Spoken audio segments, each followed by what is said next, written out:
Haddaad ku cusub tahay Danjire Channel, fadlan subscribe saar, videogana like saar, bal isku daya videogan aad gaarsiin kartaan 500 like. Aad baad mahadsantihiin dhammaantiin.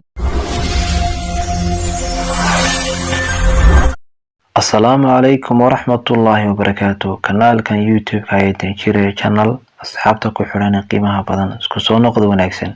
Xanuunka macaanka ama sankarowga sanadadii u dambeeyay si aad u faafay, markaana la sheegay dadka waqti xaadirkan ku nool adduunka korkiisa boqolkiiba 35 kamid ah inay la nool yihiin xanuunka macaanka. Inkastoo Ilaahay subxaanahu wa ta'aala caafimaadka iyo xanuunkaba isagu hayo, waxaa jiri kara waxyaabo sababi kara inuu cudurkaas haleelo bini'aadanka. Sidoo kale waxaa jira waxyaalo lagula tacaali karo ka hortagista xanuunkaas. Haddaba khubarada caafimaadka cuntooyinka sheegeen inay jirka ka caawiyaan inuu iska difaaco xanuunkaas waxaa ka mid ah isticmaalka saliid saytuunta oo ay ka buuxaan maadooyin hoos u dhiga khatarta uu keeno xanuunka macaanku. Waxaa kaloo ka mid ah khudaarta cagaaran. waxaa isaguna ka mid ah cunitaanka boorash oo la sheegay boqolkiiba 10 inuu ka hortago khatarta xanuunkaas. waxaa iyaguna ka mid ah cuntooyinka baalka leh sida fasooliyada iyo fuulka iyo kuwa kale la midka. waxaa kaloo ka mid ah cuntooyinka badda laga soo saaro sida kalluunka. waxaa isaguna ka mid ah tufaaxa.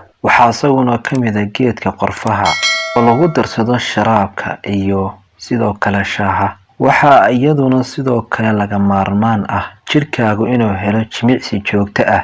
waxa ay kaloo ku taliyaan khubaradu inuu qofku yaraysto cuntooyinkii ku badan yihiin sonkorta iyo kuwa subaga xilliyada habeenkii uu seexanayo.